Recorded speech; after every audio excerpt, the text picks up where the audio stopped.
Hey there, super friends.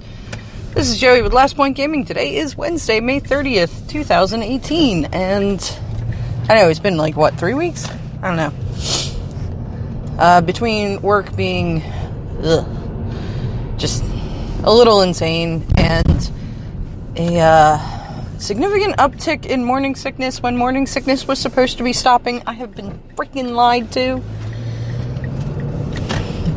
But in any case, it doesn't matter. You don't care about my excuses. I wasn't here for 3 weeks, but now I'm back. So, stop! Sorry. That was probably way louder than it needed to be.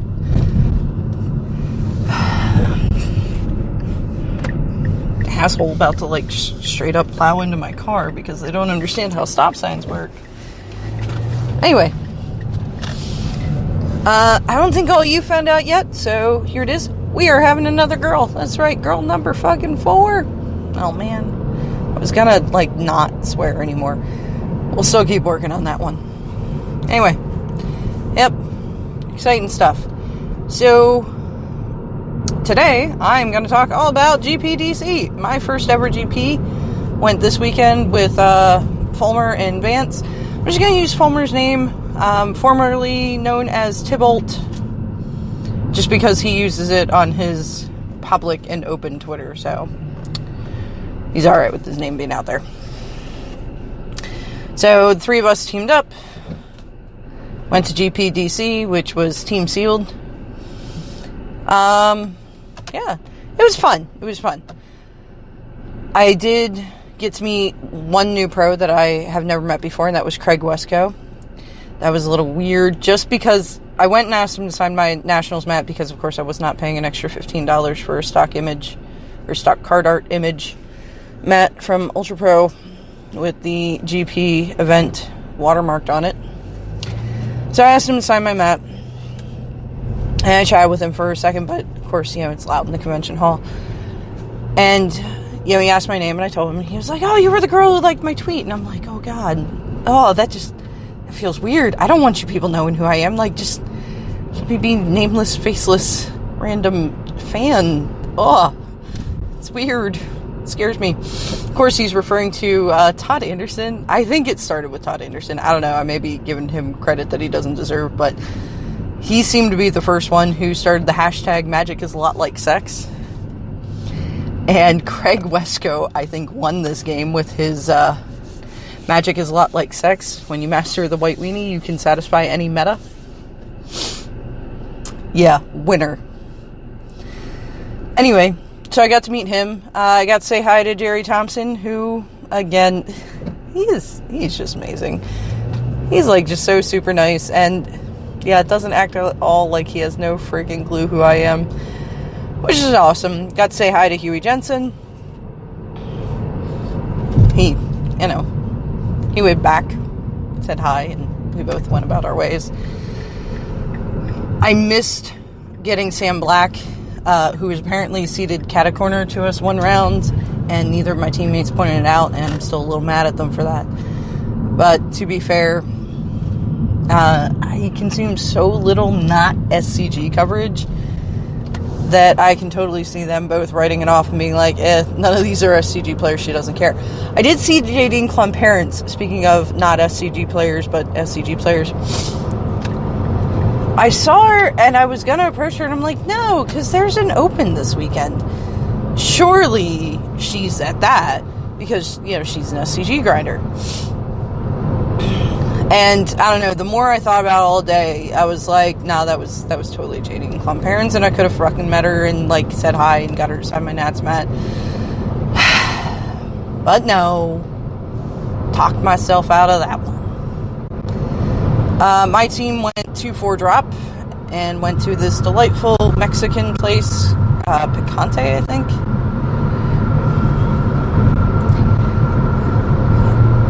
And yeah, then we went to our Airbnb, and Fulmer and I got up. He got up around 8, I guess, the next day, or Sunday, and we packed it in, and we headed back up to Pennsylvania. Because he is not about the side event life, and yeah, I was not either. I've been, like, wearing my sneakers since I got home. Like, anytime I'm wearing shoes, I didn't, like, get home, put on my sneakers, and now they never come off, instead of my boots, and it has made quite the difference, because my feet are all swollen, and,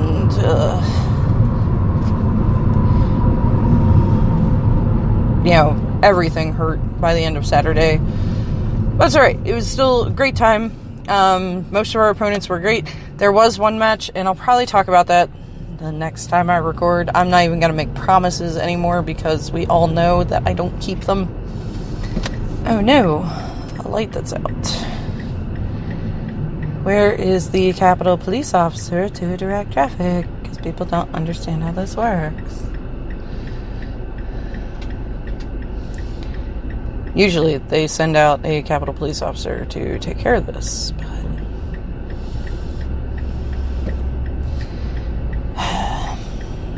dang it.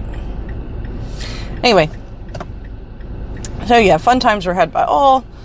The basic gist of it is, my teammates took exception to the way this guy talked to me, and we had to have some conversations about it, because I completely didn't notice it, which is making me think more and more, because in the early days I was like, sexism, oh, hey, the light's working again, isn't near as bad in the gaming community as it is when I started, and I don't understand what everybody's yelling about, and I don't think it's as widespread as people are thinking. That I think I've really become like the frog boiled in the water. I don't see it. What are you doing, Loonball, in the middle of the intersection? That's not how intersections work. What? Apparently, today is, trial driver's license day. All these people fail. Anyway. So, what else about GPDC? It was an exciting time. It was fun. So, I've talked before about how I kind of look at what they're charging and what I get, and think that opens are a better way to go. And after having attended a GP, my opinion has remained much the same. It was a fun event. What?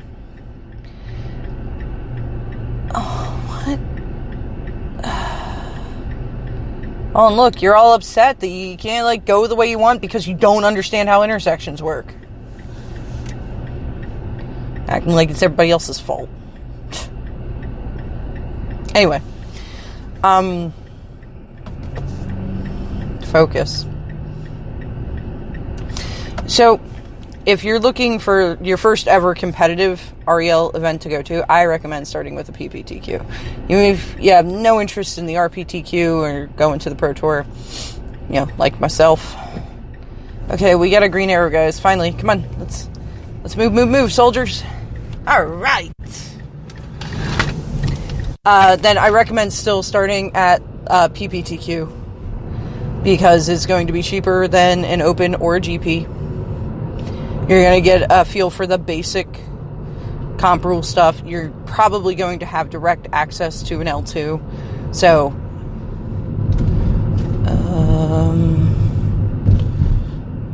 man, the city is a dumb place today. Anyway, you're probably going to have access to an L2 that you can talk to and ask questions and everything, between rounds. As far as, the differences between regular and comp.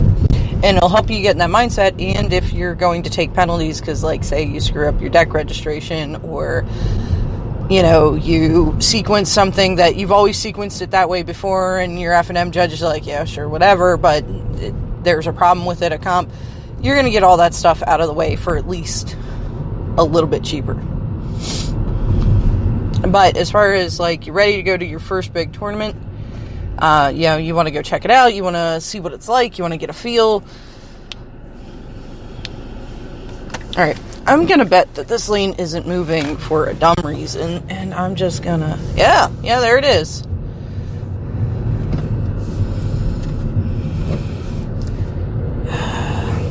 Because the city is rather dumb today.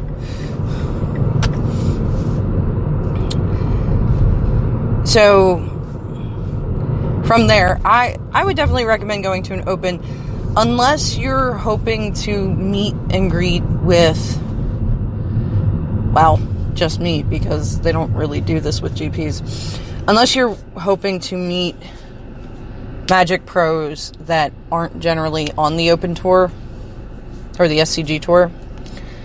You know, if you want to meet Huey Jensen or Reed Duke, well, actually, I've seen Reed Duke at an Open. I don't know if they typically go to these or not. I just know that there are some pros that, like,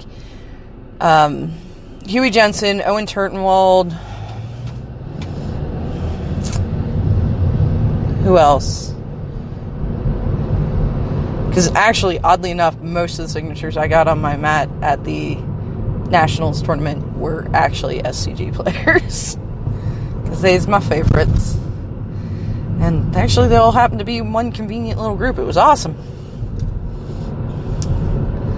Yeah, Seth Manfield, I don't think I've really seen at an Open.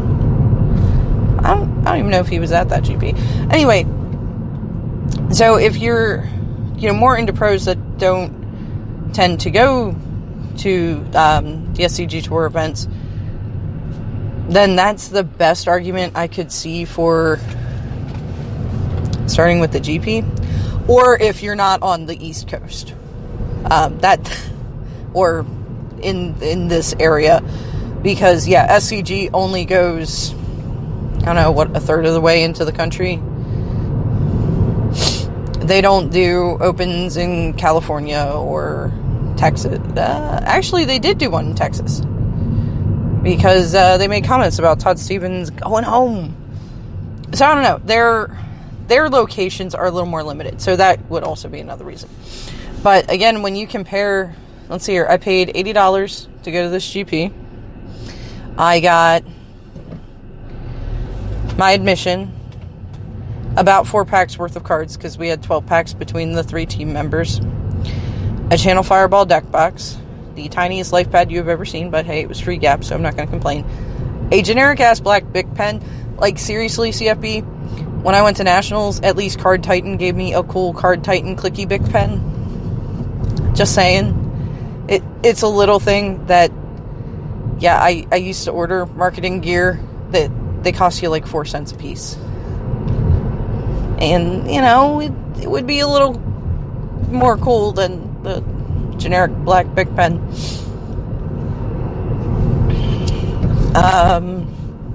We got a land brick for our team.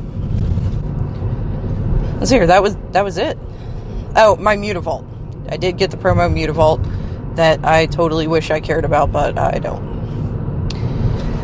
So that's what I got for going to a GP at $80. Now, it was a limited GP, so they are a little expensive, but I believe constructed GPs are $75, unless I am mistaken, which I may be. Now,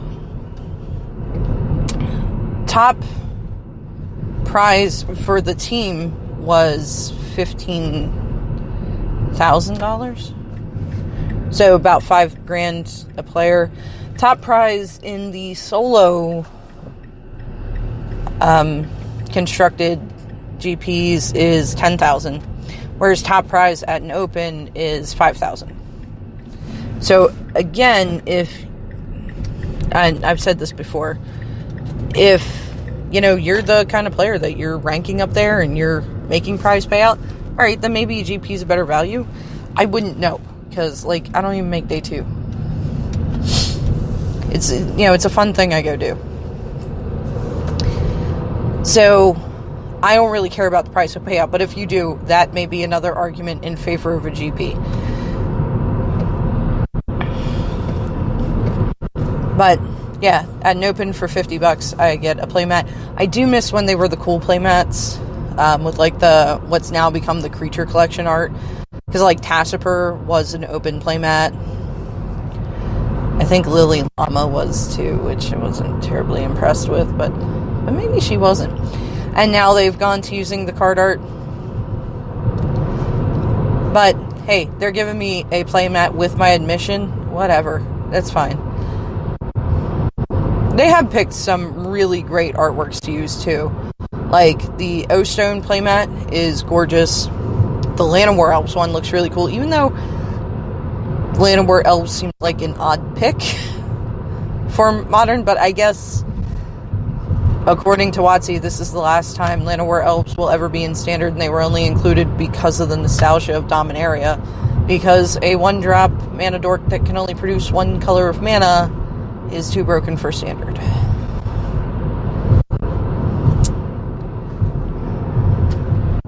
But Aetherworks Marvel, that was just fine. But a renewable resource that once you have it, your opponent can't take it away from you in any way, that's fine. I guess not renewable. Not on its own. You have to play other energy cards.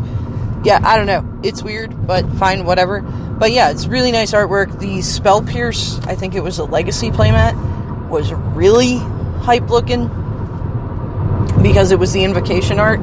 And I will grant that as ugly as the Invocation cards were, the art for them was amazing. It's just the rest of the card that didn't do so hot. So, yeah, I get that, and cool token, which I guess most people don't care about, but I love tokens. Like, now I want a Ross Miriam Elemental token. And I'm sad that I didn't win one in the raffle they did in the chat on the Todd and Ross show a couple weeks ago. But yeah, no, I love the tokens. And it's probably going to be about as useful to me as that Mutavault is going to be. So. Plus, because the Mutavault is the promo for, I don't know if it's the whole season or the whole year, for every GP and GP side event entry, it's not like they hold any value. They are all over the place. So, you know, you can't even argue that it's like, oh, but that promo is worth so much more than that token. I mean, yeah, it is definitely worth more. I think last I checked, the Mutavaults were worth like $10.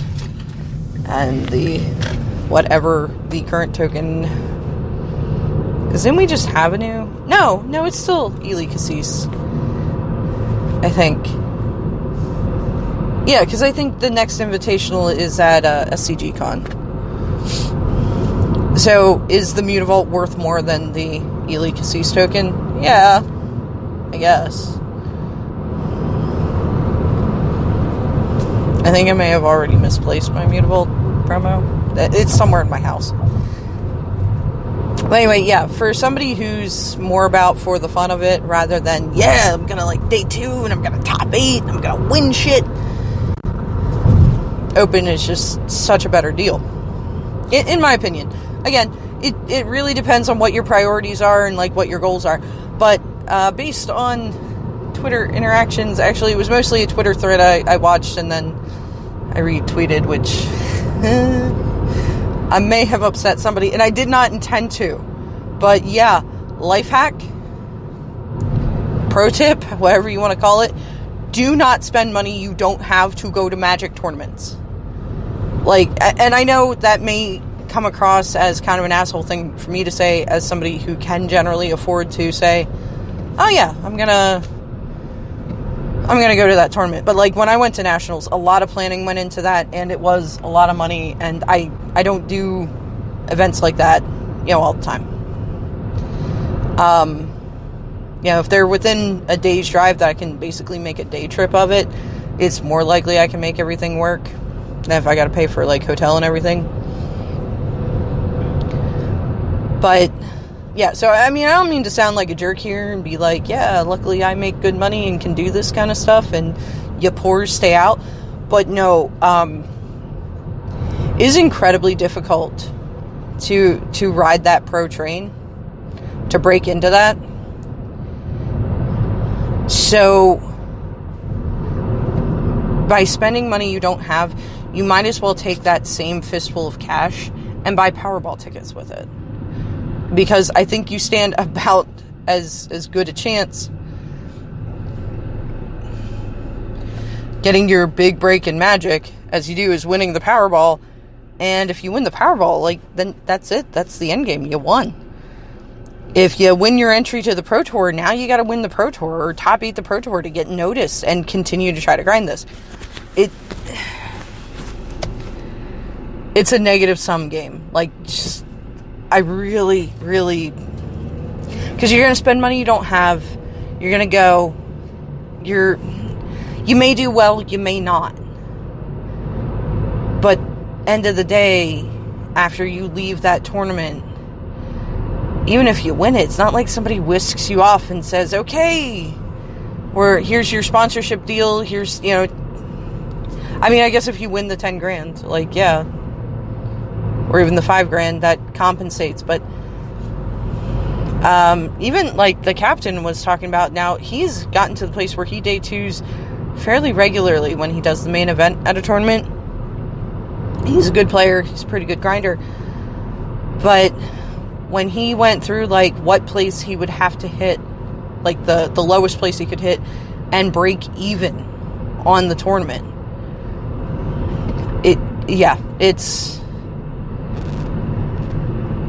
it's not in your best interest. Just, I really, really recommend against this.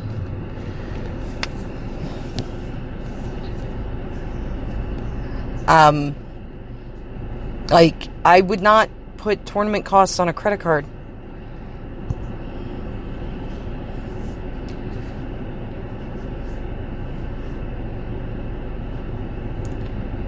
You know, they talk about and I almost retweeted with this, and I thought it might really upset people. They talk about, you know, the few women that you see in, you know, grinding in competitive events and everything, and why are there so few? And maybe it's because, you know, we've been trained from a young age to make sure your bills are paid before you do fun stuff, and they're not spending money they don't have to go to Magic tournaments. I don't think that's a fair assessment, but yeah, I can't even grasp a way to explain why this is such a bad idea if you need somebody to explain it to you.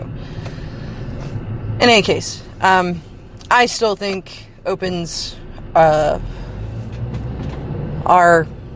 a better value for us lower tier F&M scrubs than a GP. The GP was fun. Like, I will not say, it was a good venue. They had plenty of space. You know, all the boxes I checked for why I thought SCG events were great are checked. Their sound system was pretty crappy, but I think it was the event, like the venue. It was incredibly difficult to understand anything being said over that PA system, especially with the general convention hall din. Like, I would love to see somebody make a convention hall where the walls and ceiling are covered in some sort of padding like carpeting. Because the problem is you end up in this big stone room and that just traps echoes. So you have 500 players involved in all their own little conversations. They're not necessarily being loud, but that noise just gets trapped in there. But that's the only thing I could really complain about. That the PA system in the Dulles Expo Center sucked. But aside from that, it was a good judge crew every time we had to interact with them, which was pretty rarely. Nice, spacious. They didn't try to cram in too many people for the size of the venue. Wish I would have gotten a playmat, but, you know, I actually did buy a playmat. I think it was from GP Detroit. It was Mana Gorger Hydra. I love Mana Gorger Hydra. And it was only $10. Mana Gorger Hydra is one of my favoriteest cards. Not really. Not really one of my favoriteest cards in all of Magic. Because that goes to some of the old cards that I thought were fantastic when I first started playing, and they're just awful, like Benevolent Bodyguard, Avenging Angel. But the card makes me happy. It's the whole reason I played the Hardened Scales deck. I was like, I need to find something to play in Standard. Derp to derp. Anything running Mana Gorger Hydra? This deck wins. I actually had a fair amount of good success with that deck. Like, I was consistently 3-1ing F&M with that deck, which I understand it's not like I'm winning the Pro Tour or whatever, but, you know, for somebody who was, 2-2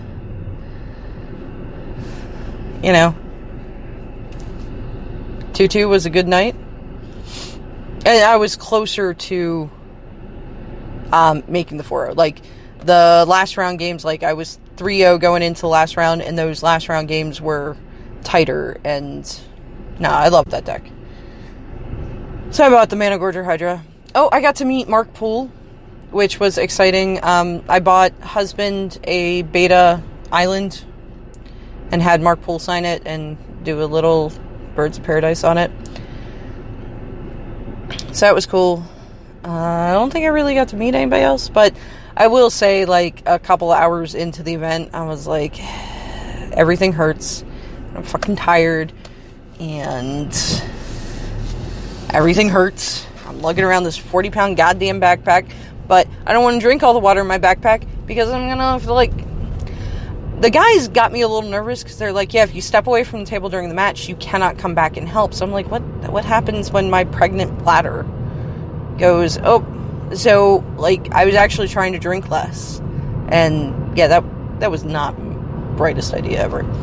I mean, I didn't, get dangerously dehydrated or whatever, like, by any means. But, yeah, so I'm lugging around this 40-pound backpack, and I'm afraid to even drink this water.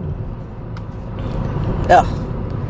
So, I don't know. I probably had the opportunity to meet other pro players that I like. Yeah, apparently Paulo Vitor was there, and Javier Dominguez, which I would have loved to meet those two guys.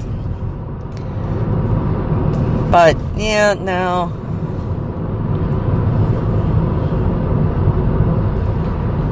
But my team was great. Had a great time. Like I said, we did have this one match. I'll get into it a little bit. Probably have maybe 5-6 minutes left on the drive home here. So, when we sat down to play, I don't know how I came up, and I was like, yeah, this is kind of my last hurrah. I'm about 16 weeks pregnant. And a guy, like, looks at Fulmer, who's sitting in the middle seat, and, like, he made the assumption that him and I were together, which, I don't know, I just didn't see as unreasonable, because Fulmer and I aren't too far off in age, and he looks a little older for his age, and I've been told that I look a little younger for mine. But I corrected him, and, like, we moved on. And I said, yeah, husband's home with my other kids. And at one point he called me sir, which happens, and I get it. It was kind of how he dealt with it afterwards. He's like, and pass the turn back to you, sir. And, like, you could tell it was automatic language, and I was like, and I didn't even say anything about it. And he was like, oh my god, I'm sorry. And I'm like, yeah, no, it's no big deal. And he's like, no, I didn't mean anything by it, but, Magic is typically played by men. And I'm like, okay, so now we've transcended from those words in that order just spill out so often that it's automatic and I don't really think about it, and, my bad, to, my bad, but I'm not sure you should really be here anyway. So that one kind of hit me wrong, but people have a tendency to over-apologize for that particular slip, so I'm like, alright, moving right along. So Vance finishes up his match pretty early and immediately moves down to my side of the table, and he's like, yeah, I'm going to help Joey, which is the first round this happened. And apparently it was because him and Fulmer didn't care for the way this guy was interacting with me. And I did notice once they pointed out at the end that, like, yeah, he was trying to, like, tell me how to play my cards. I'm like, hold on, let me think about my blocks. And he's like, well, if you block here and this, and I'm like, yeah, dude, no, I know. Just let me consult what's in my hand, what's on the battlefield, and, see if I can try to salvage this fucking game. So, again, it wasn't, like, really overt assholery. But once I talked to the guys about it, okay, now I can understand that maybe the reason that I don't see sexism as a problem in the gaming community is because I literally don't see it. Because, I just shrug off these interactions with this guy, and I'm like, it's not sexism, it's just, whatever. And, yeah, maybe it is. So, I don't know. It still doesn't offend me as much as probably it should, because, I don't know. I went through worse in the early days. But, I don't know. It was weird. And I guess maybe that's the thing, is like, I can remember feeling threatened. Whereas this guy wasn't threatening. So, I really didn't care. I just kind of ignored him.